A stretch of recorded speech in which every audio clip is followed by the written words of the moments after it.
জি, প্রিয় দর্শক আসসালামু আলাইকুম। আপনাদের অসংখ্য ধন্যবাদ এবং আমরা দুঃখিত যে কিছুক্ষণ দেরি হলো আমাদের লাইভে ঢুকতে। আপনাদের সাথে পরিচয় আপনারা দেখছেন। আমি আমার বিভিন্ন ভিডিওতে বিভিন্ন সময় আপনাদের কমেন্ট দেখেছি যে আমার সাথে মাহমুদুর রহমান স্যারকে দেখতে চান। আ আরো অনেক বিষয় নিয়ে আজকে কথা হবে যে কথাগুলো হয়তো কোনোদিন বলা হয়নি। আমি ২০১১, ১২, ১৩ ওই সময়গুলোতে বাংলাদেশে যখন প্রচন্ড উত্তাল অবস্থা, এদেশে নাস্তিকতাবাদের যে উত্থান সেটা দেখেছি এবং সেটাকে সামনে নিয়ে আসার মূল যে কারিগর, তিনি হচ্ছেন আমাদের প্রিয় সাংবাদিক, মাজলুম সাংবাদিক জনাব মাহমুদুর রহমান। এবং আমি ব্যক্তিগতভাবে আমাকে এখন আপনারা হয়তো উনার চাইতেও বেশি অনলাইনে দেখেন নানান কারণে। কিন্তু আমি যে কথাগুলো বলি এই কথাগুলো আসলে উনার কাছে শিখা। ইসলামী মূল্যবোধে এই দেশপ্রেম এবং ভারত বিরোধিতার যে জায়গা, সেই জায়গা আসলে উনি বাংলাদেশে ১ম প্রচলন করেছেন। যাই হোক, আমরা কথা না বাড়িয়ে স্যারের কাছে চলে যাচ্ছি। আমরা মাহমুদ ভাই, আপনি কেমন আছেন বলুন? আলহামদুলিল্লাহ ভালো আছি। তার আগে আপনাকে এবং দর্শক শ্রোতা সবাইকে আসসালামু আলাইকুম। যে আমরা প্রথমেই একটি বিষয় নিয়ে কথা বলতে চাই যে আপনাকে আমরা যেভাবে চাই সেভাবে পাচ্ছি না, এর কারণ কি সেটা একটু বলবেন? আমি পত্রিকা নিয়ে ব্যস্ত থাকি। আপনি জানেন যে লন্ডন থেকে আবার আমরা আমার দেশ অনলাইন শুরু করেছি, তো সেটা সম্পাদনা নিয়ে ব্যস্ত থাকতে হয়। আবার বুড়ো বয়সে একটু লেখাপড়ার দিকে নজর দিয়েছিলাম। একটা ভারতীয় আধিপত্যবাদের উপরে একটা থিসিস তৈরি করতে হলো আমাকে গত 2 বছর ধরে, বিশাল থিসিস। তো আপনাদের দোয়া এবং দর্শক শ্রোতা বাংলাদেশের জনগণের দোয়ায় তো এই বয়সে প্রচন্ড পরিশ্রম করতে হয়েছে। তো করে প্রায় 450 পাতার থিসিস। এটা আমি করেছি মালয়েশিয়ার ইসলামিক ইউনিভার্সিটির জন্য। তো কাজেই সেই সমস্ত নিয়েও একটু ব্যস্ত ছিলাম। তো এই সব মিলিয়ে ব্যস্ততার মধ্যে ছিলাম। তো আশা করি সেরকম মানে ডাক পেলে আপনাদের মতো মানুষদের সঙ্গে কথা বলার যখন সুযোগ আসবে আমি আসবো নিয়মিত। আর আমি নিজে করি না, আপনি জানেন যে আমি নিজে ইউটিউবে করি না, কারণ ওটার সময় নাই আমার এটা করবার জন্য। আপনি করেন কিংবা পিনাকি করছে এখন, তো সেরকম কিছু আমার পক্ষে এই বয়সে করা সম্ভব না। টেকনোলজিক্যালিও আপনারা ইয়াং জেনারেশন, আমরা পুরনো জেনারেশন। আপনাদের মতো টেকনোলজিক্যালি আমরা এত এক্সপার্ট না, কাছে এগুলো করতেও পারি না। কিন্তু কথাবার্তা বলি, আমি কথা বলি না যে তা না, কিন্তু কথা বলার জায়গাটা সঠিক হতে হবে। না, আপনি পুরাতন হয়ে গেছেন এটা সত্য না। আর হচ্ছে গিয়ে যেটা বাস্তব কথা, আমাদের দেশের যে রাজনীতিবিদ যারা আছেন, আমি জানি না, মাঝে মধ্যে মনে হয় যে আমরাই বোধহয় বেশি ভারত বিরোধী কথাবার্তা বলি। অনেক সময় নিজের কাছেই ফ্রাস্ট্রেটেড মনে হয়। কিন্তু আপনি নিজে বিএনপি রাজনীতির সাথে জড়িত ছিলেন।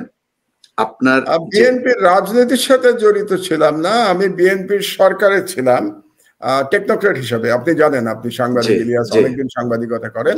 কিন্তু বিএনপির দলের সাথে আমি কোনোদিন জড়িত ছিলাম না। কিন্তু রাজনীতির সাথে জড়িত আপনি বলতে পারেন, এই জন্য যে আমার একটা রাজনৈতিক চিন্তা চেতনা তো আছেই।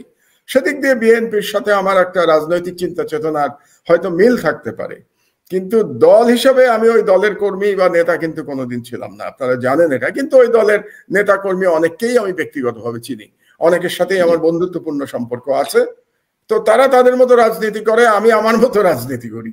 তো আমারটা ব্যক্তির রাজনীতি, তাদেরটা হয়তো দলের রাজনীতি। তো দুটোর মধ্যে পার্থক্য আছে ইলিয়াস। না, তারপরেও সমমনা যে মানসিকতা সেটা তো কিছুটা ছিলই। তো সেই জায়গা থেকে আমি যদি বিএনপি বাদ দিই, বাংলাদেশে যারাই রাজনীতি করেন তাদের মধ্যে আপনার একটা বাহ্যিক একটা, আমরা কি বলবো, এটা একটা ব্যতিক্রম কিছু একটা দেখতে পাই। সেটা হচ্ছে যে সরাসরি ভারত বিরোধী কথাবার্তা বলা বা ভারত যে আমাদের আসলেই শত্রু, এই জিনিসগুলো আপনি যেভাবে সামনে এনেছেন, আপনি এটা কেন অন্য রাজনীতিবিদদের মধ্যে দেখা যায় না, সেটা আপনার কাছে জানতে চাই। এটা একটা কারণ হতে পারে যে অন্য রাজনীতিবিদরা ক্ষমতায় যেতে চায়, এবং ক্ষমতায় যেতে গেলে আপনাকে অনেক কম্প্রোমাইজ করতে হয়। তাকে চিন্তা করতে হয় যে আমি যখন ক্ষমতায় যাব ভারতের সাথে আমার সুসম্পর্ক রাখতে হবে, কিংবা আমি সুসম্পর্ক না রাখলে আমি ক্ষমতায় যাব না। আমার সেরকম কোনো মানে আশা মানে ইচ্ছা নেই। আশাও নেই, ইচ্ছাও নেই, কোনোটাই নেই। আর দ্বিতীয় কথা হচ্ছে যে ভারত বিরোধিতা আমি বলবো না, আমি বাংলাদেশের স্বার্থটা দেখেছি আমার মতো করে। যেমন আমি একটা দুটো উদাহরণ আপনাকে দিই। এই যখন ট্রানজিটের গল্প হচ্ছিল, ভারতকে ট্রানজিট দেওয়া হবে, ট্রানজিটের নামে করিডোর দেওয়া হবে, সেটা এই বর্তমান সরকার ক্ষমতায় আসার আগ থেকেই, আমরা যখন সরকারে ছিলাম, মানে আমি সরকারে খুব গুরুত্বপূর্ণ জায়গায় ছিলাম না, তবু মাঝামাঝি জায়গায় ছিলাম। আপনি জানেন আমি বিনিয়োগ বোর্ডের চেয়ারম্যান ছিলাম এবং বছর দেড়েক আমি জ্বালানি উপদেষ্টা ছিলাম একেবারে বিএনপি সরকারের শেষ লগ্নে। তো সেই হিসাবে তখন আমার বিদেশিদের সাথে কথা বলতে হতো, তো তারা প্রায়ই বলতো ভারতকে ট্রানজিট দেওয়ার কথা। তো তখন থেকেই আমি তাদের সাথে লড়াই করতাম। ওয়ার্ল্ড ব্যাংক বলেন আর এডিবি বলেন বা আমেরিকা বলেন, এদের সাথে আমার লড়াই করতে হতো যে কেন আমি দিতে চাই না, আমি এটার বিরুদ্ধে। তারপরে যখন 11 সরকার আসলো, তখন আপনার মনে আছে কিনা, তখন প্রথম আলো, ডেইলি স্টার এবং চ্যানেল আই, এই গ্রুপটা, এবং তার সাথে যোগদান করলো সিপিডি, মানে দেবপ্রিয় ভট্টাচার্য, রেহমান সেবানেরা। এরা প্রতিদিন তখন সেমিনার করতো সোনারগাঁ হোটেলে, এবং সেমিনার করে তারা গল্প করতো যে বাংলাদেশ ভারতকে ট্রানজিট দিলে ভারত নাকি সিঙ্গাপুর হয়ে যাবে, এরকম তারা প্রতিদিন করতো। তো এটা আমি তখন থেকে তাদেরকে চ্যালেঞ্জ করতাম। আমি লেখালেখি করি অনেক আগে থেকে, সেটাও ইলিয়াস আপনি জানেন যে লেখালেখির অভ্যাস আমার মানে মিডিয়ার দায়িত্ব নেওয়ার আগ থেকেই, এবং প্রধানত 11 সরকার আসার পর থেকে আমি প্রতি সপ্তাহে নয়া দিগন্ততে লিখতাম। তো আমার লেখালেখির মধ্যে আমি বোঝাতে চেষ্টা করতাম যে ভারতকে ট্রানজিট দিলে বাংলাদেশের অর্থনৈতিকভাবে লাভবান তো হবই না আমরা, উপরন্তু আমাদের সার্বভৌমত্ব ক্ষুণ্ণ হয়ে যাবে। তো আজকে দেখেন এটা প্রমাণিত হয়ে গেছে। কি প্রমাণিত হয়েছে? যে যারা তখন সিঙ্গাপুরের গল্প করত, কিংবা যারা বলতো বিলিয়ন বিলিয়ন ডলার আয় হবে প্রতি বছর, আপনার মনে আছে কিনা যে অর্থমন্ত্রী মারা গেছেন এখন, হাসিনার অর্থমন্ত্রী তিনি একবার বলেছিলেন যে বাংলাদেশ নাকি জন্মই হয়েছে ট্রানজিট কান্ট্রি হওয়ার জন্য। তার মানে বাংলাদেশ সম্পর্কে তারা মুক্তিযুদ্ধের চেতনার কথা বলে, কিন্তু নিজের দেশ সম্পর্কে কত নিম্ন ধারণা এই সমস্ত লোকজনের, যে বাংলাদেশে নাকি জন্ম হয়েছে যে আরেকটি দেশের ট্রানজিট হওয়ার জন্য, না হলে বাংলাদেশের জন্ম হওয়ার কোনো দরকার ছিল না। এটাই হচ্ছে তাদের মুক্তিযুদ্ধের চেতনা। তো আজকে আমরা প্রমাণিত হয়ে গেছে যে এগুলো পুরোটা মিথ্যা ছিল, কোনো টাকা আয় হয় নাই, এটা আপনি খুব ভালো করে জানেন। ট্রানজিট থেকে আমরা একটা পয়সাও পাই না, তারা বিনা পয়সায় ব্যবহার করে। আমাদের নৌ ট্রানজিট, তারপরে road transit, railway transit, everything তারা বিনা পয়সায় ব্যবহার করে, এবং বিলিয়ন তো দূরের কথা, মিলিয়ন ডলার আমরা পাই না। এটা গেল একটা। আর একটা আমি আপনাকে বলে রাখি যে সার্বভৌমত্বের ব্যাপারে আমি একটা লং মার্চ করেছিলাম। ইনফ্যাক্ট আমি দুটো লং মার্চ করেছিলাম প্রথমবার জেল থেকে বেরোনোর পরে। আপনার মনে আছে 2010 সালে আমি প্রথমবার জেলে যাই, 2011-তে আমি জেল থেকে বেরোই, এবং তারপরে আমি সিলেটে একটা লং মার্চ করেছিলাম, এবং আমার সাথে ইলিয়াস ছিল, আপনার নামেই নাম, ইলিয়াসকে পরে গুম করেছে। তো ইলিয়াসকে নিয়ে আমি করেছিলাম টিপাইমুখ বাঁধের বিরুদ্ধে, আপনার মনে আছে, বিশাল লং মার্চ আমি করেছিলাম, ইলিয়াস আমার সঙ্গে সহযোগিতা করেছিল। আরেকটি আমি করেছিলাম আশুগঞ্জে, কারণ আশুগঞ্জের থেকে যখন তিতাস নদী বন্ধ করে দিয়ে ট্রানজিট দিল, রাস্তা বানালো ভারতের ভারী ভারী যন্ত্রপাতি যাওয়ার জন্য, তখন আমি লং মার্চ করেছিলাম সব সাংবাদিক নেতাদের নিয়ে, পেশাজীবীদের নিয়ে। তার মধ্যে আপনাদের নেতারাও ছিলেন, শওকত মাহমুদ ছিল আমার সাথে, রুহুল আমিন গাজী সাহেব ছিলেন, মানে সকল সাংবাদিক নেতারা আমার সঙ্গে ছিলেন। এবং আমার মনে আছে আমি এবং রুহুল আমিন গাজী এবং শওকত মাহমুদ, আমরা সেই তিতাস নদীর সেই বাঁধের মধ্যে নেমে আমরা প্রতীকী কোদাল চালিয়েছিলাম। মানে কোদাল চালানো তো অত শক্তি তো আমাদের নাই, মানে প্রতীকী যে এই বাঁধটা আমরা কেটে দিতে যাচ্ছি। তো এগুলো আমরা করেছিলাম কারণ বাংলাদেশের নদী বন্ধ করে ভারতকে ট্রানজিট দেওয়া হচ্ছিল, এবং সেই সময় আমি বলেছিলাম যে ভারতকে ট্রানজিট দিলে বাংলাদেশের সার্বভৌমত্ব থাকবে না, এবং এটা নিয়ে আমি অনেক লেখালেখিও করেছি। তো যেগুলো আমরা সাবধান করেছিলাম, শুধু যে রাজনৈতিক দলকে যে তা না, আমরা জাতিকেও সাবধান করেছিলাম। আজ থেকে প্রায় 15 বছর আগে, আমি কিন্তু এটা 2011 সালের কথা বলছি, মানে আজ থেকে 11 বছর আগে। তো সুতরাং প্রায় দুই দশক ধরে আমরা যে বিরোধিতা করছি এই ট্রানজিট দেয়ার, সেটার কারণ ছিল কিন্তু বাংলাদেশের স্বাধীনতা রক্ষা করা, বাংলাদেশের স্বার্থ রক্ষা করা, আমাদের এনভায়রনমেন্ট রক্ষা করা, আমাদের নদী রাস্তা এগুলোর মালিকানা যেন আমাদের থাকে, সেই কারণেই আমরা করেছিলাম। তো এটা যেভাবে আমি বলেছি বা আমরা বলেছি, সেটা হয়তো বিএনপির নেতাদের পক্ষে বলা সম্ভব নয়, কারণ তারা মনে করে তারা ক্ষমতায় যাবেন। যে কথাটা আমি আপনাকে প্রথমেই বললাম, যে রাজনৈতিক নেতারা সব কথা মন খুলে বলতে পারেন না, যেটা হয়তো তিনি যেটা বিশ্বাস করেন সেটাও বলতে পারেন না। তো সেই দিক দিয়ে আমি ইলিয়াস, আমরা স্বাধীন, আমরা বলতে পারি, যেটা আমরা ভালো মনে করি।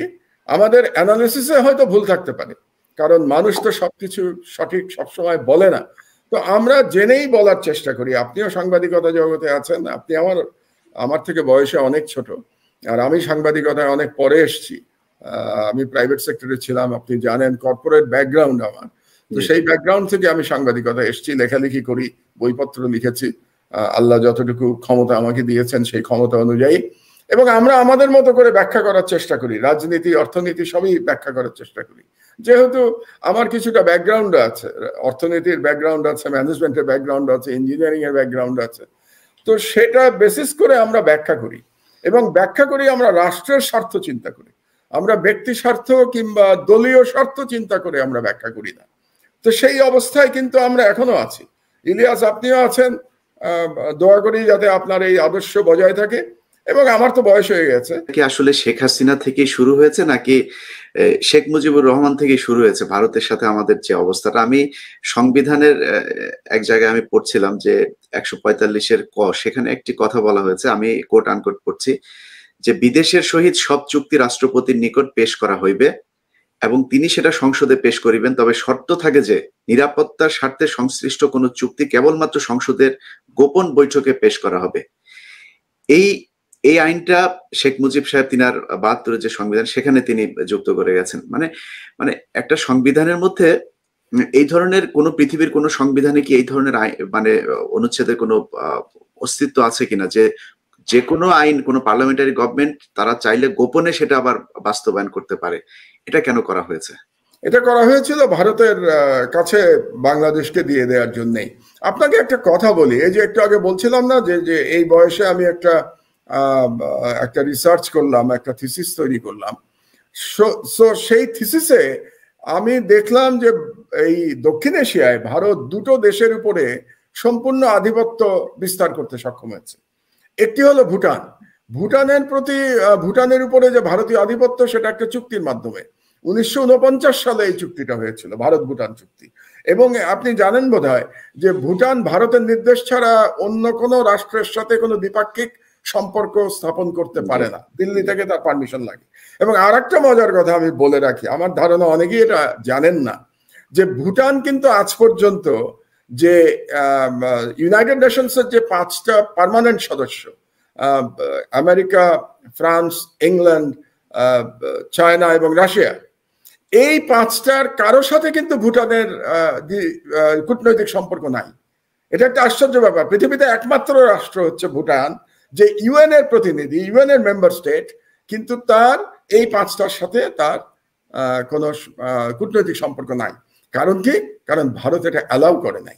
তার মানে ভুটান বেসিক্যালি ভারতের একটি অঙ্গ প্রদেশ বলতে পারেন, যেটাকে আমরা ইংরেজিতে ভাসাল বলি, একটা ভাসাল কিংবা উপনিবেশ যদি আমরা বলি। সুতরাং চুক্তি অনুযায়ী ভুটান কিন্তু ভারতের উপনিবেশ।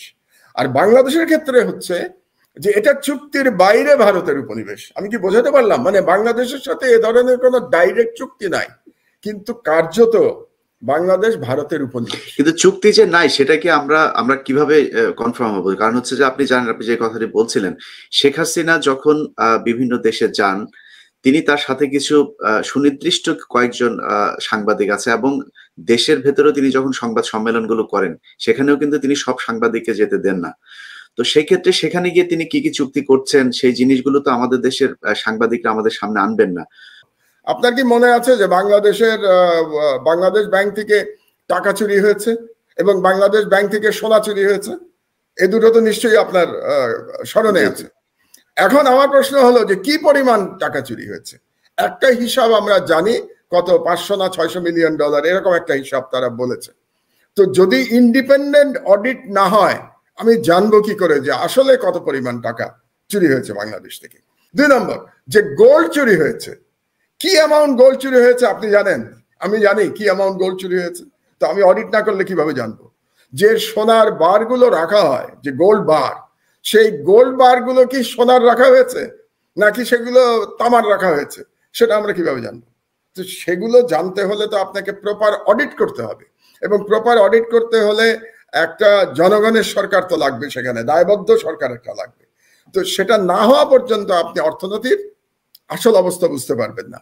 আর রেমিটেন্সের যেটা বলছেন, রেমিটেন্সের ফাঁকটা আপনাকে আমি বলে দিই, আমি এখনই বলে দিই, বয়স হয়ে গেছে। আমরা দেখেছি রেমিটেন্স, বাংলাদেশের রেমিটেন্স কখন বাড়ে? নর্মালি 2 ঈদে বাড়ে। 2 ঈদে কেন বাড়ে? 2 ঈদের সময় আমরা দেখেছি যে মানুষ টাকা পাঠায় তার আত্মীয় স্বজনের জন্য, এবং ঈদের পরের মাসে সেই রেমিটেন্স কমে যায়। আপনি যদি হিস্টোরিক্যাল ডাটা দেখেন, আপনি প্রত্যেকবার দেখবেন যে ঈদের মাসে বাড়বে, ঈদের পরের মাসে কমে যাবে। নরেন্দ্র মোদী, এখন কিন্তু নরেন্দ্র মোদী ভারতের ইতিহাস পরিবর্তন করছে, নতুন করে ইতিহাস বই লেখা হচ্ছে, এবং যে বইতে যে মুসলমানদের প্রায় 600 বছরের যে গৌরবজনক অধ্যায় ভারতে যখন মুসলমান শাসকরা ছিলেন, সেই গৌরবজনক অধ্যায়কে কালিমা লিপ্ত করবার জন্য তারা নতুন নতুন ইতিহাস বই রচনা করছে।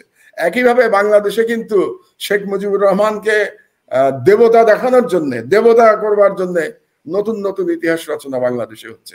এটাও তারই একটা অংশ।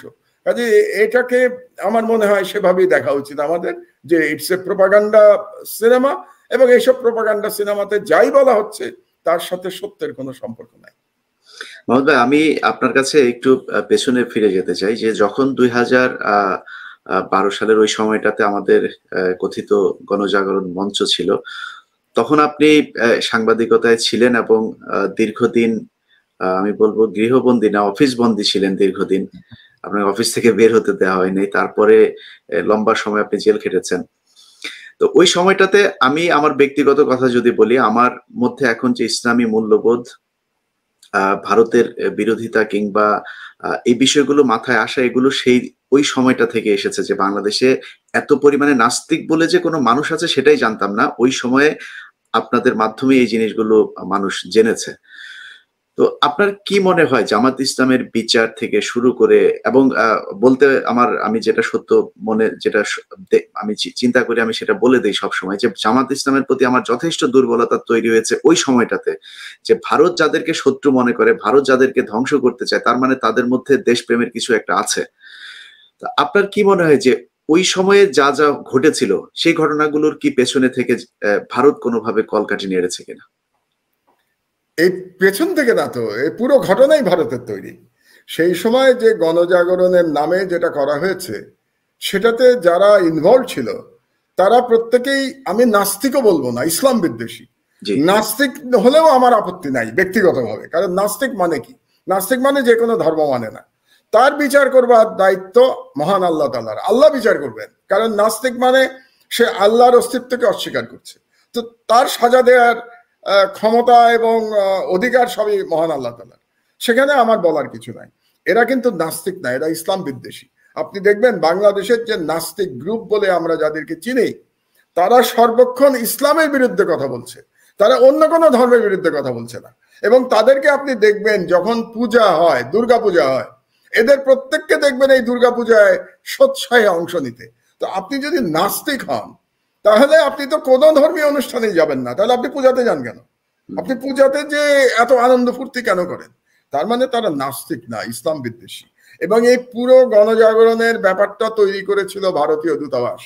এবং আরেকটি প্রমাণ করে দেই আপনাকে, সেই সময় প্রণব মুখার্জি বাংলাদেশ সফরে এসেছিল। আমি যখন পত্রিকা অফিসে বন্দি, আপনি যেটা বললেন অফিস বন্দি ছিলাম, 4 মাস অফিস বন্দি ছিলাম, মাটিতে ঘুমাতাম আমি। আমার যে অফিসটা ছিল, আপনি তো গেছেন ওখানে, ওই সম্পাদকের ঘরে আমি ওই মাটিতে শুয়ে থাকতাম আর কি, রাত্রে একটা চাদর বিছিয়ে রাতের বেলা ওখানে থাকতাম, আর সারাদিন অফিস করতাম। যাই হোক, তো ওখানে পুরো, তখন প্রণব এসেছিল বাংলাদেশে। প্রণব তখন নতুন রাষ্ট্রপতি হয়েছে, কি বলে, ভারতের রাষ্ট্রপতি হয়েছে। তো এখানে এসে তিনি একটা কথা বলেছিলেন এয়ারপোর্টে, আপনার মনে আছে কিনা? তিনি বলেছিলেন যে আমার অন্তর, আমি নৈতিকভাবে গণজাগরণকে সমর্থন করি এবং আমি ওখানে চলে যেতাম নিজেই, কিন্তু আমি যেতে পারছি না দুটো কারণে। একটা হচ্ছে আমার সময় নাই, আর দ্বিতীয় হচ্ছে প্রোটোকল। কারণ তিনি একটা রাষ্ট্রের প্রেসিডেন্ট, ভারতের প্রেসিডেন্ট, কিভাবে তিনি কোন প্রোটোকলে তিনি ওখানে যাবেন? সো প্রোটোকলের কারণে এবং সময়ের কারণে তিনি যেতে পারেননি। কিন্তু বাংলাদেশে নেমেই তিনি বলেছিলেন তার সম্পূর্ণ সমর্থনের কথা। আসলে উদ্দেশ্যটা কি ছিল আপনাদের বুঝতে হবে, যে ওই সময় কেন আমি এই অবস্থান গ্রহণ করেছিলাম, যেখানে সকল মিডিয়া গণজাগরণের পক্ষে ছিল। কারণ সেই সময় আমি যে কাগজে একদিন যে কাগজের শিরোনাম করলাম যে শাহবাগে ফ্যাসিবাদের পদধ্বনি, এটার একটা গল্প আছে, এই গল্পটা আপনাকে বলি। আমি বসে আছি সন্ধ্যার সময়, আমরা ওই দিনের পত্রিকা মেকআপ করছি পত্রিকা। সেই সময় আবদাল সাহেব আসলেন, সৈয়দ আবদাল, আমার উপদেষ্টা সম্পাদক যিনি ছিলেন। তিনি বললেন যে মাহমুদ ভাই আজকে লিড স্টোরি কি হবে, এই হচ্ছে লিড স্টোরি নিয়ে আসলেন তিনি, এটার হেডিং কি হবে। তো তখন ওখান থেকে দাবি তোলা হচ্ছে কি বলে গণজাগরণ থেকে, যে বাংলাদেশের সকল মিডিয়া যারা তাদের সমর্থন করবে না সেটা বন্ধ করে দিতে হবে। এবং তারা নাম নিয়ে বলছে দিগন্ত টিভি বন্ধ করতে হবে, নয়া দিগন্ত বন্ধ করতে হবে, আমার দেশ বন্ধ করতে হবে, সংগ্রাম বন্ধ করতে হবে, ইসলামিক টিভি বন্ধ করতে হবে। শুধু তাই না, আজকে যে ইসলামিক ব্যাংক সব থেকে বেশি রেমিটেন্সের টাকা আনে, তাদের দাবির মধ্যে ছিল, আপনার মনে আছে হয়তো ইলিয়াস, ইসলামী ব্যাংকও বন্ধ করে দিতে হবে। কাজে বাংলাদেশে ইসলামের নামে যা কিছু আছে সবকিছু বন্ধ করে দিতে হবে, এটা ছিল তাদের দাবি গণজাগরণ মঞ্চ থেকে। এটা যখন আমি পড়লাম নিউজটা, লিড নিউজটা পড়ার পরে আমি বললাম, হাতে লিখে দিলাম, জাস্ট পেন্সিল দিয়ে লিখে দিলাম, আজকে হেডিং হবে শাহবাগে ফ্যাসিবাদের পদধ্বনি। 3টা শব্দ, এই 3টা শব্দ, এই আজকে যে এত ফ্যাসিবাদ আমরা শুনি সবার মুখে, রাজনৈতিক নেতাদের মুখে, সর্বপ্রথম ফ্যাসিবাদের শব্দটা আমার দেশে লেখা হয়েছিল। যাই হোক, তো আমরা বুঝতে পেরেছিলাম যে পুরো ষড়যন্ত্রটা হচ্ছে ভারতীয় ষড়যন্ত্র। এবং ষড়যন্ত্রের উদ্দেশ্যটা কি ছিল? উদ্দেশ্য ছিল বাংলাদেশকে কালচারালি একদম হিন্দুত্ববাদের কাছে বাংলাদেশকে নিয়ে যাওয়া, বাংলাদেশ যেন সম্পূর্ণভাবে একটা হিন্দুত্ববাদী রাষ্ট্রে পরিণত হয়। এই জন্য ইসলামের যে কালচার, ইসলামের যে ঐতিহ্য, এটা সম্পূর্ণভাবে মুছে ফেলার জন্য গণজাগরণ মঞ্চের সৃষ্টি হয়েছিল। এই বিষয়টি আমাদেরকে বুঝতে হবে, এবং এই বিষয়টিকে মাথায় রেখেই কিন্তু আমার দেশে আমরা লড়াই করেছিলাম। আমরা তখন চিন্তা করেছিলাম, যদি আমরা পরাজিত হই তাহলে বাংলাদেশে আর ইসলামী কালচার, ইসলামী, এমনকি আমাদের ধর্মীয় স্বাধীনতা পর্যন্ত থাকবে না। ধর্মীয় স্বাধীনতা এখনো তো পুরোপুরি নাই, আমাদের কি আছে? বাংলাদেশ তো 90% মুসলমানের দেশ। আপনি কি বলতে পারেন যে বাংলাদেশে পুরোপুরি মুসলমানদের ধর্মীয় স্বাধীনতা আছে?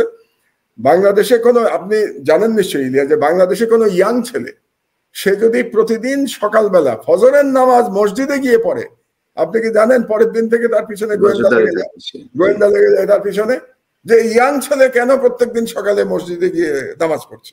তো এটাই তো বাংলাদেশের অবস্থা। বাংলাদেশের কত আলেমকে কিরকম জুলুম করা হয়েছে, তার মধ্যে একজনকে তো আমি দেখেছি জেলখানায়, আমি তখন জেলে, বাবুনগরী, মারা গেছেন, আল্লাহ তাকে বেহেশত নসিব করুক। বাবুনগরীকে যেরকম জুলুম, যেরকম ফিজিক্যাল টর্চার তাকে করা হয়েছে, এটা কল্পনা করতে পারবেন না। আমি জেলখানার জেলারের কাছ থেকে শুনেছি, তার 2টো হাঁটুতে পচন ধরে গেছিল, এবং তাকে কখন জামিন দিয়েছে সরকার, কারণ সরকারের ধারণা ছিল তিনি বাঁচবেন না, তিনি জীবিত থাকবেন না। তাকে যখন ইয়েতে নিয়ে আসলো, শাহবাগে যে হসপিটালটা, বারডেমে নিয়ে আসছিল তাকে। তো আমি যেটা বলতে চাচ্ছি, তো বাংলাদেশে তো ধর্মীয় স্বাধীনতা নাই, কিন্তু যদি শাহবাগ সফল হতো পুরোপুরি, গণজাগরণ যদি পুরোপুরি সফল হতো, তাহলে যতটুকু আছে ইসলামের ততটুকু আজকে বাংলাদেশে আপনি দেখতেন না। এই কারণেই আমরা সেই লড়াইটা শুরু করেছিলাম। তো সেই লড়াইয়ের কারণে আমাদেরকে অনেক কিছু মূল্য দিতে হয়েছে। আমি 4 বছর জেলে ছিলাম, আমার সমস্ত পত্রিকা নিয়ে গেছে, আমার প্রেস জোর করে নিয়ে গেছে, কোটি কোটি টাকার, আপনি জানবেন যে নিউজ প্রিন্ট, কোটি কোটি টাকার নিউজ প্রিন্ট তারা নিয়ে এটা তো পচিয়ে ফেলেছে।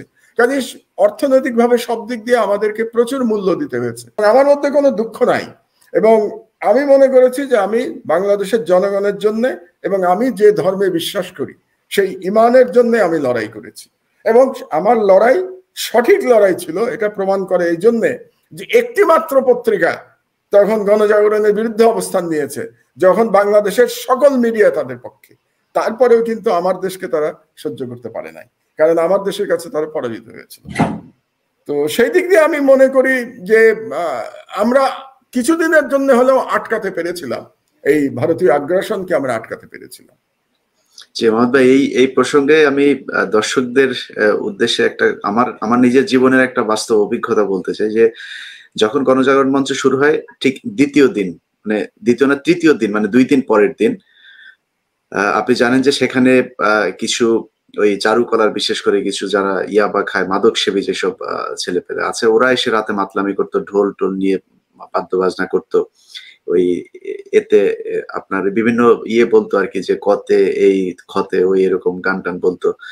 তো আমি পরের দিন সকালে ভোরে আমার ডিউটি, আমি সকালে অফিসে গিয়েছি, অফিস থেকে ক্যামেরা নিয়ে গাড়ি নিয়ে ওখানে গেলাম। যাওয়ার পরে দেখি যে সিটি কর্পোরেশনের যে পরিষ্কার কর্মী একজন মহিলা, তো তিনি খুব গালাগাল করছেন, খুব অকথ্য ভাষায় গালাগাল করছেন ওদেরকে উদ্দেশ্য করে, না ঝাড়ু দিচ্ছেন এবং গালাগাল করছে। তো আমি ওনাকে গিয়ে জিজ্ঞেস করলাম, আপনি এত মুখ খারাপ করে কথা বলছেন কেন, কি সমস্যা? সে বলছে যে মামা দেখেন এই যে কি অবস্থা করছে সারা রাত। তো সেখানে আপনার আমি প্রকাশ্যে বলি আর কি, যেহেতু এটা একটা তথ্য আমি কোট আনকোট বলছি, সেখানে অনেক কন্ডম পড়েছিল। তারপরে আপনার ওই যে খায়, আপনার ইয়াবা খাওয়ার কিছু প্রসেসিং আছে, ওই যে আপনার অ্যালুমিনিয়াম পেপার টেপার টাইপের, ফুয়েল পেপার টেপার, এই ধরনের পেপার টেপার সেখানে পড়েছিল, এবং গাজার সিগারেট, এগুলো সব অনেকগুলো ছিল। এই জন্য ওই মহিলা গালাগাল করছে।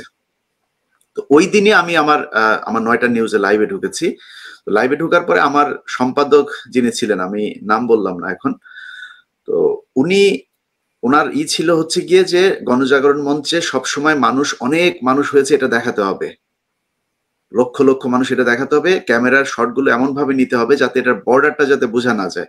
তো আমি করেছি কি, আমি পিজি হসপিটালের উপরের ওই ওভারব্রিজে ওইখানে গিয়েছি, ওখানে গিয়ে তারপর ওইখান থেকে আমি লাইভে ঢুকেছি যাতে পুরো মাঠটা দেখা যায়। তো তখন সকালবেলা, তো বিকেল হলে মানুষ অনেক বাড়তো, কিন্তু সকালবেলা তখন ধরেন 15-20 জন মানুষ ছিল, ওখানে হকার ছিল, সাংবাদিকই বেশি ছিল ওনাদের কাভারেজ দেওয়ার জন্য। এটা লাইভটা যাওয়ার সাথে সাথে সম্পাদক আমাকে ফোন করে অকথ্য ভাষায় গালাগাল, বেয়াদব, হ্যাঁ এই ধরনের, তোকে ওই জন্য ওইখানে কি তোকে লোক গুনতে পাঠাইছি আমি, ওই জায়গায় ক্যামেরা এইভাবে ধরলি কেন? আমি ক্যামেরাটা সব থুয়ে চলে আসি, এসে রিজাইন লেটার লিখে তারপরে বের হয়ে গেছে। যে কোনো একজনের মধ্যস্থতায়, যে কোনো একজনের কারণে আমাকে আবার সম্পাদক ডেকে আনতে বাধ্য হয়েছে। আমি যেতে চাইনি, অনেক ঘটনা ঘটেছে। তো যারা ওইখানে এ ধরনের কোন ধরনের তৎপরতা করেছে, সেই ঘটনার কারণে আপনি জানেন পত্রিকার মধ্যে, শুধু আপনার পত্রিকা এবং টেলিভিশনের মধ্যে ইসলামিক টিভি এবং দিগন্ত টিভি, এই দুইটা টিভি তাদের ওইখানে আপনার কাভারেজ দিতে পারতো না। আমার ওই লাইভের কারণে তারা 21শে টেলিভিশনকে ওইখানে ইনক্লুড করলো, সেখানে তারা যেতে পারবে না, 21শে টিভির কোনো ক্যামেরা যেতে পারবে না, যদিও পরে যেত। তো এই হচ্ছে তাদের মূল সমস্যা, যেটা ছিল যে এই দেশে যারা ইসলামপন্থী যে মানুষজন আছে তাদেরকে বিদ্রুপ করা এবং ওই গণজাগরণ মঞ্চের মাধ্যমে মুক্তিযুদ্ধের চেতনার কথা বলে তারপর বাংলাদেশে যে ইসলামী মূল্যবোধ সেটাকে ধ্বংস করা, এটাই ছিল তাদের মূল লক্ষ্য। আমি যে সাংবাদিক হিসেবে যেটা দেখেছি, এবং সেটার মূল কারিগর ছিলেন আপনি, এটাকে আমাদের সামনে, জাতির সামনে তুলে ধরার জন্য, সেটার জন্য আপনাকে চরম মূল্য দিতে হয়েছে। আমরা এখন মাহমুদ ভাই, আপনি যেখানে আছেন, আমি যেখানে আছি, আমরা বাংলাদেশের চেয়ে অনেক ভালো আছে হয়তো ব্যক্তিগতভাবে, কিন্তু দেশের জন্য খারাপ লাগে, মুসলমানদের জন্য খারাপ লাগে, সেই জন্য আমরা কথা বলি। কারণে এক সময় ছিল কি দেখেন, এক সময় ছিল ইসলামী জঙ্গিবাদ আমেরিকার 1 নম্বর এজেন্ডা ছিল, এবং যে কারণে শেখ হাসিনা 14 বছর ধরে বাংলাদেশে ইসলামী জঙ্গিবাদের নামে নিরীহ জনগণকে হত্যা করেছে। গ্রামের মানুষ, ছেলে মেয়ে বাচ্চা, তাদেরকে বোমা মেরে উড়িয়ে দিয়েছে এই শেখ হাসিনা, এবং দিয়ে বলেছে আমরা জঙ্গিদের মারছি, এবং পশ্চিমা বিশ্ব এটা অ্যাকসেপ্ট করেছে তখন। কিন্তু এখন আর পশ্চিমা বিশ্ব এগুলো অ্যাকসেপ্ট করছে না, জঙ্গিবাদের গল্প, কারণ জঙ্গিবাদ এখন তাদের কি বলে ওটাকে অগ্রাধিকারের মধ্যে নাই। আপনি জানেন যে প্রেসিডেন্ট বাইডেন ঈদের সময় মুসলমানদের জন্য একটা সম্বর্ধনার আয়োজন করেছিলেন, এবং সেখানে তিনি কি বলেছেন, একটা কথা খুব গুরুত্বপূর্ণ বলেছেন। তিনি বলেছেন যে সারা বিশ্বে মুসলমানদের উপরে যে অত্যাচার হচ্ছে এটা নিয়ে এই আমেরিকা উদ্বিগ্ন। এই প্রথম কোন আমেরিকান প্রেসিডেন্ট মুসলমানদের উপরে অত্যাচারের কথা বললেন। তার মানে হাসিনার পক্ষে ইসলামী জঙ্গি কার্ড খেলা সম্ভব নয়। তো সম্ভব যদি না হয় তাহলে চীনকেও খুশি রাখবো, আমেরিকাকেও খুশি রাখবো, এই ব্যালেন্স আমেরিকার পক্ষে, হাসিনার পক্ষে সম্ভব হবে না। এগুলো ভালো দিক বললাম। এবং কিন্তু সমস্যা হলো বিদেশের অবস্থা যতই ভালো হোক, বিদেশের অবস্থা ভালো বলতে আমি বলছি বিদেশ থেকে হাসিনার উপরে যতই চাপ প্রয়োগ করা হোক না কেন, যতক্ষণ না বাংলাদেশের অভ্যন্তর থেকে একটা আন্দোলন শুরু না হচ্ছে ততক্ষণ পর্যন্ত সরকার পরিবর্তন সম্ভব না। এটা হচ্ছে বাস্তবতা। আপনাকে দুটো উদাহরণ দেই আমি, শ্রীলঙ্কা এবং পাকিস্তান। শ্রীলঙ্কায় আপনি দেখেন, শ্রীলঙ্কায় জনগণ বিপ্লব করেছে এই রাজাপাকসে পরিবারের বিরুদ্ধে। সেখানে কিন্তু মিল আছে বাংলাদেশের সাথে। বাংলাদেশেও যেমন একটা পরিবার রাষ্ট্র চালায়, আপনার ভিডিওর কথা আমি বললাম 150 জন, আপনি বলেছেন প্রায় বোধহয় 150 জন বলেছিলেন। তো শ্রীলঙ্কাতেও কিন্তু রাজাপাকসে পরিবার তারা রাষ্ট্র চালিয়েছে। এক ভাই প্রেসিডেন্ট, ছোট ভাই আর বড় ভাই প্রাইম মিনিস্টার, তাই তো ছিল? যিনি প্রেসিডেন্ট, মোট 17 জন তাদের পরিবারের, এবং তাদের পরিবারের, এবং আরো ভাইয়েরা কিন্তু মন্ত্রী। আজকে সেই রাজাপাকসের পরিবার উড়ে গেছে জনগণের স্বতঃস্ফূর্ত বিপ্লবে। এটা গেল একটা। দ্বিতীয়, পাকিস্তানের দিকে যদি আমি তাকাই, ইমরান খানকে সরিয়ে দিয়েছে, এবং সরানোর পিছনে ইমরান খান বলছেন যে তার পিছনে আমেরিকা আছে। এটা বলছেন যে আমেরিকার ষড়যন্ত্রের কারণে তিনি ক্ষমতাচ্যুত হয়েছেন। কিন্তু সেখানে দেখেন ইমরান খান কি করেছেন, তিনি একটা ন্যারেটিভ তৈরি করেছেন। ন্যারেটিভটা কি? 1 নম্বর ন্যারেটিভ, তিনি বলেছেন যে মার্কিন সাম্রাজ্যবাদের কাছে তিনি আত্মসমর্পণ করবেন না, এটা হলো তার ন্যারেটিভ। 2 নম্বর ন্যারেটিভ বলেছেন আল্লাহ ছাড়া তিনি কাউকে ভয় পান না, লা ইলাহা ইল্লাল্লাহ। তিনি প্রত্যেক বক্তৃতায় বলেন লা ইলাহা ইল্লাল্লাহ, ইয়াকা না'বুদু ওয়া ইয়াকা নাস্তাইন। এই কথাটা উনি প্রত্যেক বক্তৃতায় বলেন। তার মানে তার ন্যারেটিভ হলো সাম্রাজ্যবাদের কাছে আমি মাথা নত করব না, এবং আল্লাহ ছাড়া আর কারো কাছে আমি সাহায্য চাইব না। এই হচ্ছে ওনার দুটো ন্যারেটিভ, এবং এই ন্যারেটিভ পাকিস্তানের জনগণ অ্যাকসেপ্ট করেছে। কি হবে আমরা এখনো জানি না ইলিয়াস, পরিণতি আমরা জানি না, ইমরান খানের পরিণতি কি হবে, কিন্তু পাকিস্তানের জনগণ এই ন্যারেটিভ অ্যাকসেপ্ট করেছে। এবং ইমরান খানের পিছনে ওই যে আমরা ছোটবেলায় পড়েছিলাম হ্যামিলনের বংশীবাদক, সেই হ্যামিলনের বংশীবাদকের মতো ইমরান খানের পিছনে পাকিস্তানের জনগণ রাস্তায় নেমে এসছে। তো আমি যেটা বলতে চাচ্ছি যে সুতরাং একটা আন্দোলন আপনাকে দেশে করতে হবে, দেশে যেভাবেই করেন, সেটা শ্রীলঙ্কার মডেলে হোক যে জনগণ স্বতঃস্ফূর্তভাবে আন্দোলন করছে, অথবা পাকিস্তানের মতো ইমরান খান একটা ন্যারেটিভ নিয়ে এসছে। এখন আমি জানি না বিএনপির যারা নেতা কিংবা বিরোধী দলের নেতা তাদের ন্যারেটিভ কি হবে, কিন্তু একই ন্যারেটিভ আমাদেরও। কিন্তু কেন আমাদের ন্যারেটিভ বলি, ইমরান খান কি বলছে, মার্কিন সাম্রাজ্যবাদ সে মানে না। আমরা তো বলছি আমরা ভারতীয় আধিপত্যবাদ মানি না, তাই না? আমরা তো বলছি ভারতীয় আধিপত্যবাদ, হিন্দুত্ববাদের অধীনে 90% মুসলমান থাকতে পারে না ইলিয়াস। বাংলাদেশের 90% মুসলমান হিন্দুত্ববাদের অধীনে সারেন্ডার করতে পারে না। এই কথাটা আমাদেরকে বলতে হবে তো জোর করে। আমরা তো 90% মুসলমান হই নাই হিন্দুত্ববাদের কাছে সারেন্ডার করবার জন্য, তাদের দেবদেবী মেনে নেওয়ার জন্য তো আমি মুসলমান হই নাই, আমি মানতে পারি না এটা। 1। 2 নম্বর, আল্লাহ ছাড়া আমি আর কারো কাছে সাহায্য চাইব না। এটা বলে যদি রাস্তায় নামা যায় বাংলাদেশে, ইলিয়াস, আমি বিশ্বাস করি এই সরকার 3 মাসের বেশি ক্ষমতায় থাকতে পারবে না। কারণটা হচ্ছে আন্তর্জাতিকভাবে এদের কোনো সমর্থন নাই। সমর্থন বলতে একমাত্র দিল্লি। চীনকে সমর্থন আপনি ধরবেন না, এই কারণে ধরবেন না, চীনের হলো বাণিজ্যিক সম্পর্ক। আমি বারে বারে এই কথাটা আপনাকে বলছি। Nothing politics, nothing political. যেই সরকারে আসুক না কেন চীনের কিছু যায় আসে না। কাজেই চীন হাসিনাকে বাঁচাতে আসবে না। চীন কোনো দেশে, আপনি দেখেন ইমরান খান রাশিয়াতে গেছিল আমেরিকাকে উপেক্ষা করে, এবং চীনের সাথে তার ভালো সম্পর্ক। ইমরান খানকে বাঁচাতে তো চীন আসে নাই, হাসিনাকে বাঁচাতে। ইমরান খানের থেকে বেশি ভালো সম্পর্ক তো আর হাসিনার সাথে চীনের না। কাজে আমি শিওর চীন হাসিনাকে বাঁচাতে আসবে না। সুতরাং হাসিনার একমাত্র বাঁচার জায়গা হচ্ছে দিল্লি। পুরো পশ্চিমা বিশ্ব এখন তার বিরুদ্ধে চলে গেছে। কিন্তু যেটা মিসিং, আমরা ওই যে একটা মিসিং লিঙ্ক, একটা কথা বলি মিসিং লিঙ্ক, সেটা হচ্ছে বাংলাদেশের অভ্যন্তরে আমরা আন্দোলন এখনো শুরু করতে পারি নাই। সেটা জনগণের ব্যর্থতা না রাজনৈতিক দলগুলোর ব্যর্থতা আমি জানি না, কিন্তু আমার মনে হয় জনগণ জাগবে। এভাবে হিন্দুত্ববাদের কাছে সারেন্ডার করে বাংলাদেশের জনগণ বেশি দিন থাকবে না। আপনি খেয়াল করেন, বাংলাদেশের পত্রিকা যদি আপনি খোলেন ইলিয়াস, এবং কোনো নিউজ যদি দেখেন, যে কোনো নিউজ, আপনার মনে হবে বাংলাদেশের নাগরিকের সংখ্যাগরিষ্ঠ নাগরিক মুসলমান না। কারণ প্রত্যেকটা ওসি, প্রত্যেকটা এসপি, প্রত্যেকটা ডিসি, এমনকি বিভিন্ন অফিসে আপনি যদি যান, সেই অফিসের ডিজি, সেই অফিসের কি বলে মুখপাত্র, যারা মিডিয়াতে কথা বলে, আপনি কোন মুসলমান নাম খুঁজে পাবেন না। আমি আপনাকে চ্যালেঞ্জ দিয়ে বললাম।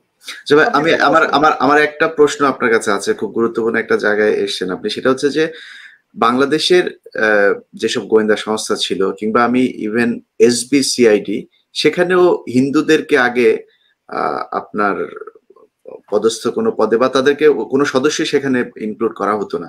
এটার কারণ কি ছিল? এটা কি মানে তারা হিন্দু এই জন্য তাদেরকে মানে নেওয়া হতো না, না সিকিউরিটি পারপাস? কারণটা কি ছিল এটা একটু জানতে চাই। আমি কারণ বলতে পারবো না, কিন্তু সিকিউরিটির একটা প্রশ্ন তো থাকেই, নিশ্চয়ই থাকে। যারা ধরেন বাংলাদেশে যারা সংখ্যালঘু, তাদেরকে আপনি দেখবেন সর্ববিষয়ে তারা ভারতকে সমর্থন করে, সর্ববিষয়ে। এমনকি বাংলাদেশের সাথে ভারতের যদি কোনো কনফ্লিক্ট হয়, তাহলে অধিকাংশ ক্ষেত্রে আমরা দেখবো যে সংখ্যালঘু সম্প্রদায় কিন্তু ভারতের পক্ষে অবস্থান নেয়। তো এটা হলো বাস্তবতা। এই বাস্তবতা আমাদেরকে মানতে হবে, বাস্তবতা অস্বীকার করে কোনো লাভ নাই। এখানে সাম্প্রদায়িকতার কোনো প্রশ্ন নাই। আমি পলিটিক্যাল সেক্ষেত্রে যেহেতু ভাই এখন হিন্দুদেরকে নিয়োগ দেওয়া হচ্ছে, সেক্ষেত্রে কি আমাদের সিকিউরিটির কোনো সমস্যা মনে করছেন কিনা? না, তার থেকে বড় জিনিস মনে করছি, আমি যেটা মনে করছি, যে পরিমাণ সংখ্যালঘু এখন বাংলাদেশের বিভিন্ন উচ্চ পদে আছে, এই পরিমাণ সংখ্যালঘু উচ্চ পদে আসলো কি করে? কাজে আমার তো বেসিক সন্দেহ আছে, এরা আসলে কি বাংলাদেশের নাগরিক? আমার সন্দেহটা জায়গাটা কিন্তু অন্য জায়গায়। এরা বাংলাদেশের নাগরিক হলে আমার কোনো আপত্তি নাই, কিন্তু আসলে কি এরা বাংলাদেশের নাগরিক? বাংলাদেশের সংখ্যালঘুর সংখ্যা কত আমাকে বলেন? 10%, তাই তো? 90% মুসলিম, 10% সংখ্যালঘু। তো আমরা যদি খুব ফেয়ারলি চিন্তা করি, একেবারে সাম্প্রদায়িকতা বাদ দিয়ে, তাহলে বাংলাদেশের চাকরিতে অ্যাভারেজে 10% সংখ্যালঘু থাকতে পারে, থাকা উচিত আমি মনে করি, নিশ্চয়ই থাকা উচিত। তারা বাংলাদেশের নাগরিক, একই অধিকার তাদের, কাজে 10% তারা চাকরি পাবে, এতে কোনো সমস্যা নাই। এটা এক্স্যাক্টলি 10% হয়তো হবে না, 9% হবে না, 11% হবে, একদম 10% তো হয় না, কিন্তু কাছাকাছি, 10%-এর কাছাকাছি। আপনাকে আমি বলতে পারি ইলিয়াস, আপনি সাংবাদিক, আপনার অনেক সোর্স আছে, আপনি খবর নিয়ে দেখেন, শেখ হাসিনা ক্ষমতায় আসার পরে 2009 সাল থেকে আজ পর্যন্ত যে সমস্ত উচ্চ পদে নিয়োগ দেওয়া হয়েছে, আমার কাছে খবর হচ্ছে তার 50% পদে সংখ্যালঘুদের সেই চাকরি দেওয়া হয়েছে। তার মানে 10% জনসংখ্যার লোক 50% পদে চাকরি করছে। তাহলে সংখ্যাগরিষ্ঠ যারা, তারা চাকরি পাচ্ছে না। এবং আপনার মনে আছে কিনা, ভদ্রলোক মারা গেছেন, শেখ হাসিনার আর একজন খুব উপদেষ্টা ছিলেন, এসটিমাম, এক্স্যাক্টলি নামটা বলেছেন, ভুলে যাই এখন এত নামের মধ্যে। এসটিমাম কিন্তু একবার বলেছিলেন, হ্যাঁ আমাদের সময় কিছু বেশি চাকরি দেওয়া হয়েছে, একদম উনি সংখ্যালঘুদের মেনশন করে বলেছিলেন কিছু বেশি, এবং উনি জাস্টিফাই করেছিলেন এটা বলে, আপনার যদি মনে থাকে, যে আগে তাদেরকে বঞ্চিত করা হয়েছিল, এই বঞ্চিত করার জন্য আমরা কিছু বেশি চাকরি দিয়েছি। সেই বেশি চাকরিটা কত, ইলিয়াস, এই হিসাবটা আমাদের করা দরকার। এবং আমার সোর্স যেটা আমাকে জানিয়েছে, 50% চাকরি পেয়েছে সংখ্যালঘু থেকে, এবং 50% চাকরি তাহলে বিসিএস এ তারা আসলো কোত্থেকে? আমার সেখানেই সন্দেহ হয়, এই 50%-এর মধ্যে একটা বড় অংশ ভারতীয় নাগরিক, তারা বাংলাদেশে এসছে, এখান থেকে তার এনআইডি জোগাড় করেছে ঘুষ দিয়ে, এটা এমন কোনো কঠিন কাজ না, এনআইডি একটা পাসপোর্ট জোগাড় করেছে, করে তারা বাংলাদেশের নাগরিক হয়ে উচ্চ পদে চলে গেছে, কিন্তু এরা প্রত্যেকেই ভারতের নাগরিক। কাজে কোথায় আপনার নিরাপত্তা? কিসের নিরাপত্তা বাংলাদেশে? ওরা ঢুকে গেছে। 71 টেলিভিশনের মতো টেলিভিশনও আপনার, আমি দেখেছি যে তাদের নিউজে তারা নাগরিকদের কোনো ঠিকানা খুঁজে পাচ্ছে না, যেখানে যে ঠিকানায় তাদের চাকরি দেওয়া হয়েছে সেই ঠিকানায় তারা নাই। তারপরে হচ্ছে আমি আপনার কথার আরেকটা প্রশ্ন যেটা করতে চাই, সেটা হচ্ছে যে ধরুন আপনি বলছিলেন যে শেখ হাসিনাকে সরিয়ে তারপরে একটা নতুন সরকার আসবে, বা তারা জোর করে ক্ষমতায় থাকতে পারবে না এবার মনে হচ্ছে, কিন্তু সেক্ষেত্রে ক্ষমতায় থাকতে পারবে না বলি নাই, আমি বলেছি আর একটা নির্বাচন করতে পারবেন। তামাশা নির্বাচন করতে না পারা মানেই তো আপনি জানেন যে এখন দেশের মানুষ কত % মানুষ, যদি ন্যায্য ভোট হয়, যদি রাতে ভোট না হয়, দিনের বেলা যদি ভোট হয়, সেক্ষেত্রে তাদের ভোটের পরিমাণ কতটুকু সেটা আমরা সবাই জানি। তো সেই ক্ষেত্রে আমি কালকে একটি ভিডিও দেখছিলাম ভারতীয় একটি চ্যানেলে, সেখানে তারা বলছিল যে বাংলাদেশ নিয়ে তাদের সেকেন্ড মানে প্ল্যান বি। এই গোবিন্দ প্রামাণিক নামে একজন মানুষ আছে, আপনি চিনেন কিনা জানি না। এই ব্যক্তি ইদানিং আপনার বিভিন্ন জায়গায় খুব প্রো মুসলিম বক্তব্য দিয়ে থাকেন, এবং হিন্দুদের বিরুদ্ধেও তিনি কিছু কিছু জায়গায় কথা বলেন। আমি যদি টিপের কথা বলি, 116 জন আলেমের কথা বলি, এই 2 জায়গাতেই তিনি বক্তব্য দিয়েছেন, এবং খুব মানে কট্টরভাবে তিনি মুসলমানদের পক্ষ নিয়েছেন। অথচ এই ব্যক্তির একটি মুনাজাত আছে, আপনি সেটা দেখেছেন হয়তো, ইউটিউবে আছে। সেই মুনাজাতের মধ্যে তিনি বলছেন যে তাদের মানে মায়ের কাছে চাচ্ছেন যে বাংলাদেশ অখণ্ড ভারত এটা মায়ের পুণ্যভূমি, এই পুণ্যভূমিতে যাতে আমরা আবার একসাথে এক হয়ে যাতে থাকতে পারি সেই জন্য তিনি করছেন। এই ব্যক্তি এখন মুসলমানদের খুব সিম্পেথি নিচ্ছেন এবং আমার খুব পরিচিত সাংবাদিকও আছেন যাদের সাথে ওনার এখন খুব ভালো সম্পর্ক তিনি তৈরি করেছেন। তো এটা কি তাদের একটি প্ল্যান বি এর একটি অংশ কিনা, বা আপনি যদি আমরা মনে করি যে এই সরকার সরেও যায় সুষ্ঠু নির্বাচনের মাধ্যমে, সেক্ষেত্রে ভারতের কি দ্বিতীয় কোনো পরিকল্পনা নাই? সেটাকে তাদের সেই পরিকল্পনাকে মোকাবেলা করার জন্য আমাদেরকে রাজনীতিবিদদের কোনো পরিকল্পনা আছে কিনা, কিংবা কি হওয়া উচিত? লম্বা প্রশ্ন ইলিয়াস। তো আমি মনে করি ভারতের একটি না, ভারতের ৩-৪টি পরিকল্পনা আছে। ভারতের মতো দেশ একটি পরিকল্পনা নিয়ে আগায় না। তাহলে ভারতের একটি পরিকল্পনা, আমি যেটাকে প্ল্যান এ বলি, প্ল্যান এ হতে পারে এরকম যে তারা বিরোধী দলের মধ্যে একটি ভাঙন সৃষ্টি করিয়ে একটি তথাকথিত বিরোধী দল তৈরি করে তাদেরকে নির্বাচনে নিয়ে আসবে যদি বিএনপি শেষ পর্যন্ত নির্বাচনে না যায়। This is plan A. Doctor Kamal Hossain হঠাৎ করে উদয় হলেন এবং বিএনপি তাকে নেতা মেনে নিল। এটাও আমার কাছে বিরাট রহস্য যে কিভাবে কামাল হোসেন বিএনপির নেতা হয়ে গেলেন, যিনি কোনোদিন জিয়াউর রহমানের নাম উচ্চারণ পর্যন্ত করেন নাই, শ্রদ্ধার সাথে তো দূরের কথা, মানে এতটাই তিনি উপেক্ষা করেছেন জিয়াউর রহমানকে, তিনি বিএনপির নেতা হয়ে গেলেন 2018 সালে। এবং জাফরুল্লাহ চৌধুরী সাহেব, আমি জাফরুল্লাহ ভাই বলি, আমার সাথে ব্যক্তিগত যথেষ্ট ভালো সম্পর্ক, তিনি তো 2018 সালেও এটার সাথে জড়িত ছিলেন, তাই না? এই বিএনপি কে নির্বাচনে আনার ব্যাপারে একটা বড় রোল প্লে করেছিলেন ডক্টর জাফরুল্লাহ এবং কামাল হোসেন এদেরকে নিয়ে আসার জন্য। যেমন আমরা শুনতে পাই 2018-তে বিএনপি কে বলা হয়েছিল 7টা সিট দেওয়া হবে, 60 সিটস, তো সেটা দিতে পারে নাই। এবং আপনি খেয়াল করেন কিছুদিন আগে আওয়ামী লীগের এক নেতা বলেছে অতি উৎসাহের কারণে কিছু কিছু ঘটনা ঘটেছে 2018 সালে। অতি উৎসাহ কার? অতি উৎসাহ মানে হচ্ছে যে 60 সিট তাদের দেওয়ার কথা ছিল, সেখানে আওয়ামী লীগের যে এমপিরা ছিল ক্যান্ডিডেট, কিংবা সরকারের যে পুলিশ ছিল যারা ভোট রাতের বেলা ভোট করেছে, তারা অতি উৎসাহ করে এই 60 সিটও বিএনপি কে দেয় নাই, 6-7টা সিট বিএনপি পেয়েছিল 2018-তে। তো এবার ওরকম একটা কিছু করে বিএনপি কে আবার নিয়ে আসা যায় কিনা, ওরকম একটা কিছু লোভ দেখিয়ে। এটা হলো প্ল্যান বি। প্ল্যান সি হচ্ছে আপনি যেটা বলছেন যে জাফরুল্লাহ চৌধুরী সাহেব যেটা বলছেন, এবং তিনি হাস্যকর কতগুলো নাম দিয়েছেন, এবং তার যে মন্ত্রিসভা আমরা যদি দেখি প্রত্যেকে কট্টর ইসলাম বিদ্বেষী। মন্ত্রিসভার 80%, প্রত্যেকে বলবো না আমি, সত্য কথা বলতে গেলে 80% কট্টর ইসলাম বিদ্বেষী। যেমন ধরেন উনি প্রায়ই একজনকে খুব প্রমোট করেন জাফরুল্লাহ সাহেব, আমার খুব অবাক লাগে, সেটা হলো ব্রিগেডিয়ার সাখাওয়াত। তো এই ব্রিগেডিয়ার সাখাওয়াত 2008 সালে তিনি ইলেকশন কমিশনার ছিলেন, মনে আছে তো ইলিয়াস নিশ্চয়ই আপনার? এবং এই ইলেকশন কমিশন 2008 সালে কি করেছিল? বিএনপি কে ভাঙার জন্য খালেদা জিয়ার যে বিএনপি ছিল সেটাকে তারা রিকগনাইজ করে নাই ইলেকশন পর্যন্ত। তারা চেষ্টা করেছিল একটা প্যারালাল বিএনপি তৈরি করার জন্য, এবং সেই ষড়যন্ত্রের মধ্যে ব্রিগেডিয়ার সাখাওয়াতও কিন্তু জড়িত ছিলেন। আজকে 2022 সালে জাফরুল্লাহ সাহেব দেখি ব্রিগেডিয়ার সাখাওয়াতের খুব প্রশংসা করেন, অথচ এই ব্রিগেডিয়ার সাখাওয়াতই তো শেখ হাসিনাকে ক্ষমতায় এনেছে 2008-এর সাজানো নির্বাচন। তো এই ইতিহাস, আপনি বললেন না একটু আগে মুসলমান তাড়াতাড়ি ভুলে যায়, মুসলমান ভুলে যতটা তার থেকে তাড়াতাড়ি ভুলে বাঙালি মুসলমান। বাঙালি মুসলমানের স্মৃতিশক্তি খুব কম, তারা ভুলে যায়। তো ব্রিগেডিয়ার সাখাওয়াতকেও ভুলে গেছে বাঙালি মুসলমান।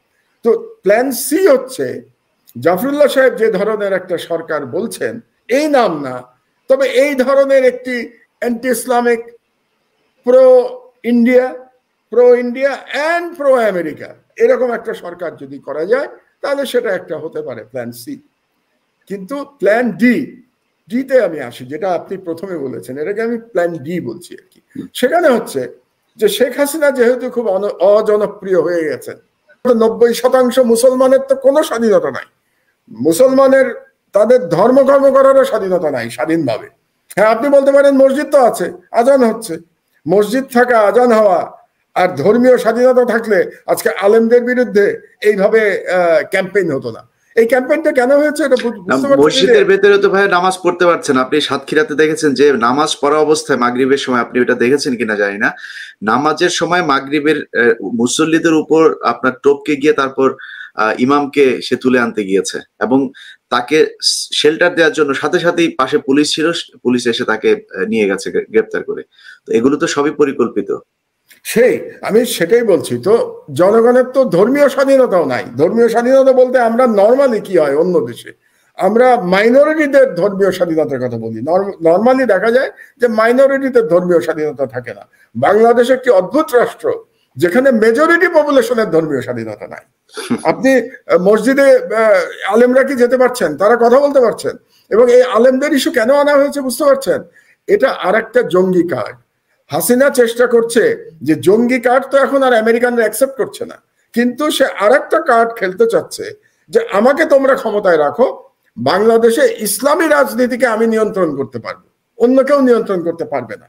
এটা দেখানোর জন্যই এই 116 জনের নাটক। এই যে হোম মিনিস্টারের গল্প আপনি বললেন, উদ্বোধন করা না করা, এটা সবই নাটক। এই পুরো প্রজেক্ট হচ্ছে শেখ হাসিনার, আমি আপনাকে বলে দিলাম ইলিয়াস।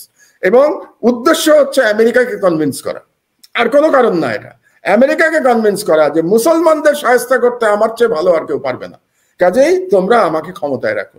এখন সেই কার্ড কাজ হবে কি কাজ হবে না, এটা ইলিয়াস আমার চেয়ে আপনি ভালো বলতে পারবেন। আপনি আছেন আমেরিকাতে, কাজে আপনি ভালো জানেন। তো এখন আমার যে বক্তব্যটা হলো যে এই কার্ডে যদি কাজ না হয়, কিন্তু লড়াই তো করতে হবে রে ভাই, আন্দোলনে তো নামতে হবে। শ্রীলঙ্কায় তো লড়াই করছে, পাকিস্তানে তো লড়াই করছে। আপনি লড়াই ছাড়া কিভাবে জালিমের কাছ থেকে মুক্তি পাবেন? তো জালিমের কাছ থেকে মুক্তি পাওয়ার জন্য আপনাকে লড়াই করতে হবে। ভালো জিনিস যেটা হচ্ছে, পজিটিভ কথাটা আমি বলি, আন্তর্জাতিক পরিস্থিতি এখন হাসিনার বিরুদ্ধে। যে আন্তর্জাতিক পরিস্থিতি কিন্তু দীর্ঘ সময় হাসিনার পক্ষে ছিল। আমি তো বলবো 2018 পর্যন্ত হাসিনার পক্ষে ছিল আন্তর্জাতিক পরিস্থিতি, সেই আন্তর্জাতিক পরিস্থিতি এখন হাসিনার বিরুদ্ধে।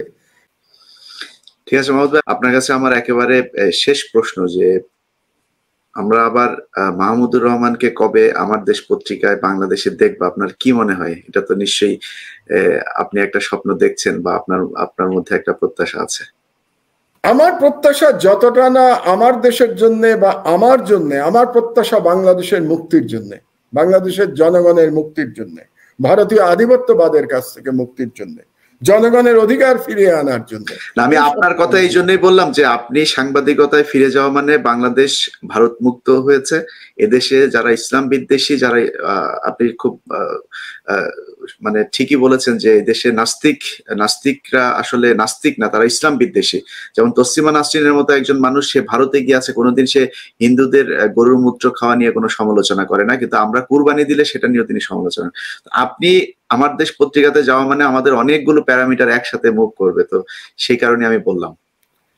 আমি সেটার জবাব আমার কাছে হলো যে আমরা যদি আন্দোলনে নামতে পারি, রাজনৈতিক দলগুলো ঐক্যবদ্ধভাবে যদি তারা এক প্ল্যাটফর্মে আসার কোনো দরকার নাই, যার যার প্ল্যাটফর্মে তারা যদি একটি দাবি নিয়ে আন্দোলনে নামতে পারে, তাহলে আমি বিশ্বাস করি যে অতি শীঘ্র আমাদের পক্ষে, আপনার আমার পক্ষে এসে ফিরে যাওয়া সম্ভব।